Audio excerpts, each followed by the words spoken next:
This episode of The Casual is brought to you in part by Squarespace. For all your website needs, Squarespace delivers it in an all-around package to help you build a beautiful, integrated online presence. Fashion is filled with personality types among the community, but some are a bit distasteful.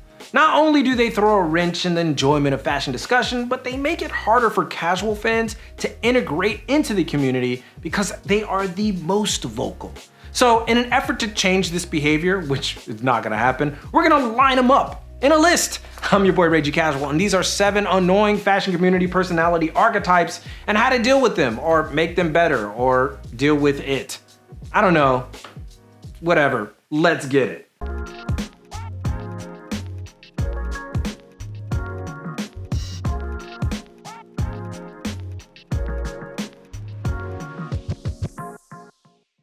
Scorned Designers. We start off with the ones who actually make the clothes we would wear, but didn't actually make it in the industry because the world is so inauthentic now and they simply don't understand my art. Yes, Scorned Designers are often some of the most critical of the fashion industry, and for good reason. But instead of directing most of that energy and anger towards the industry, they direct it towards the people with the least amount of power, the consumer, or the community. Scorned Designers want equal representation in the industry, but often rely on the industry for validation. So when the industry doesn't accept them as a designer, it's a bitter pill to swallow. But instead of lashing out at these individuals, which a lot of people do, we should help them out more. Give them tips and insight on how to make their designs or business better. We all love fashion, right? We owe it to ourselves to lift those up who are designing the world around us. Conformists. The conformists. The you must have this in your closet to be stylish individual. The every man or woman must wear these clothes a certain way, or the dress your age crowd. Conformists are a byproduct of elitist culture that has trickled into all areas of fashion, from contemporary to even street. Hell, entire channels on YouTube and personalities have been built on conformist ideals and style, and quite honestly, it works. Conformists bank on human resistance to change. Why? Because when you conform, everyone is on equal footing. Conformists themselves, however, aren't annoying by virtue of their personalities. It's just annoying to hear that you have to conform to something in order to be accepted. And it isn't like they don't have a large voice. Conformists are some of the most powerful voices in fashion due to the fact that conformity often focuses on refinement, which is cool, but refinement at the expense of character is a bit much. So how do you deal with conformists? Just say that you have a different style and let it be. Most of the time, they're trying to help individuals that have no direction, which is kind of cool. Japanophiles. Yep, I'm calling it out. Some people even call me that, which is completely false. Anyway, the Japanophiles' heart is in the right place, but quite often they go a bit overboard with their love of not just Japanese fashion, but Japanese everything. Like, ramen ain't ramen unless it comes from this ultra-exclusive restaurant in some alleyway in Shinjuku.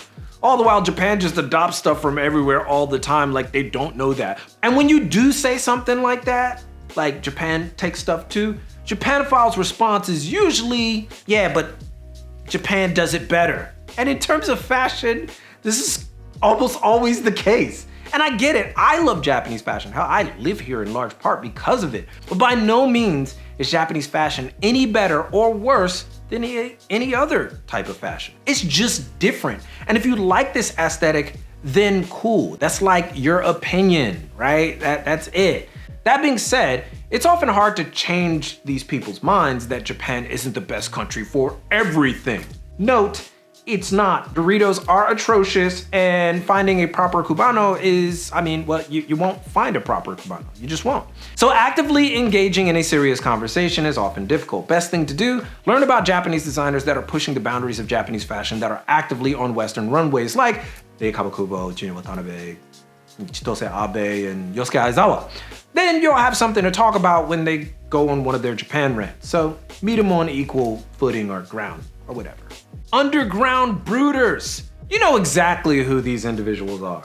The only convo that they are interested in having about fashion is one where obscure brands are discussed. We're talking CCP, Carpe Diem, or Takahiro Miyashita the Soloist. Rick Owens is too commercial for these individuals, although they still F with Rick. Now, these individuals are a bit different than those who love underground and appreciate it as part of the modern brutalist movement or avant-garde.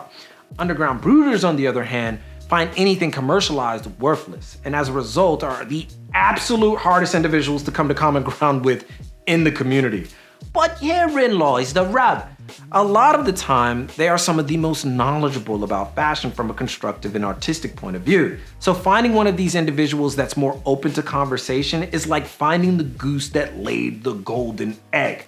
The wealth of knowledge and insight they bring to the table is often more than some books, because they often have all of the books and they've read them.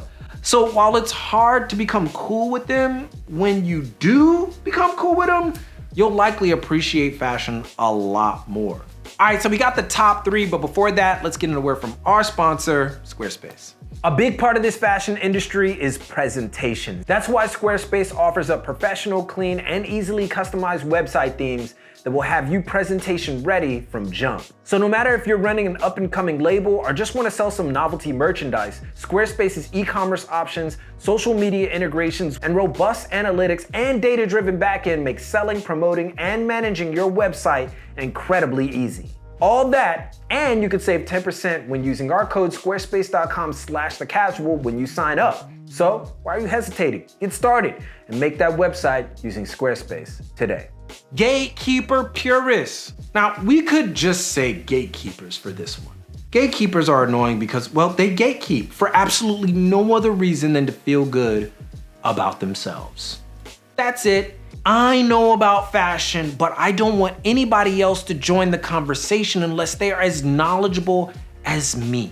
And I guess that's natural. You want to be around people that kind of understand what you're saying. But when you're nasty about it, it's hot damn annoying. And they tend to be nasty. Tackle on the purist angle, and it's a recipe for disaster. Purists themselves can be a tough crowd to please in the fashion community. And most gatekeepers tend to be purists, but not all purists are gatekeepers. Listen, it's cool to analyze the intricacies of design and technique. I rather enjoy it myself. But to use that as the premise of who you let into the fashion circle is absolutely hogwash. Quite often, they're just spouting talking points from the Anna Wintour school of thought, and that's just annoying. So how do you deal with them? Don't. They're lost cause. Leave them be. They know enough. They know too much. There's more than enough people in fashion with a ton of knowledge to follow and converse with. Gatekeepers can keep their little kiddie pool. Get mad. You know who you are. Flexors and or trend seekers. By far, trend seekers and or flexors can be some of the most wince-inducing individuals in fashion. Everything has to be for validation. Everything has to be popular. And a focus on fashion forwardness instead of personal character is abundantly clear amongst these individuals. What's worse, they run fashion style sectors. And for those that think it's just treat, absolutely not. Have you ever heard the phrase, in your lifetime, in fashion, your entire look is so last season? It actually makes me mad just thinking about it. Only because many of these individuals have knowledge in fashion, but have a disdain for individuals who aren't up on the latest. Notice I said trend seekers, because they aren't setters at all. These individuals are often complicated copycats. They know the styles to a science and can break them down, but have no intention of making the pieces their own. They may even follow the latest obscure trend, not because they love it, but because someone of import made it popular. Flexors are an offshoot of trend seekers, primarily within street, purchasing all the rarest gems due to their inflated bank account, and use high-priced garments to compensate for lack of personal style or just lack of personality. You really don't have to worry about either engaging with the community because flexors often don't care about it. They just care about the popularity they gain from having money.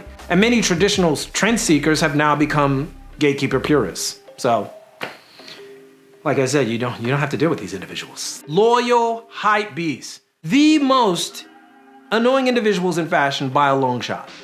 They're not just simply hypebeasts. We can manage them, mainly because many of us probably started from hype. In fact, dare I say, hype is what introduced many of us to fashion, whether street or designer. Loyal hypebeasts, on the other hand, are another breed entirely. Bape heads, Supreme heads, Jerry boys, checks over stripes, the cult of Kanye, etc. etc. You know, when you gain a moniker for being loyal to a brand, it's gotten to the point of utter ridiculousness. And why are loyal hypebeasts annoying? Well, for one, they pretend they are the brands they love. Like Nike or Supreme is paying them to be cult-like. This is mainly due to the fact that many of these individuals stake their individuality into the brands they love, so they defend them like rabid dogs. It's hard to have a convo with them because the minute you say you don't like something that they like, it's open warfare on them personally.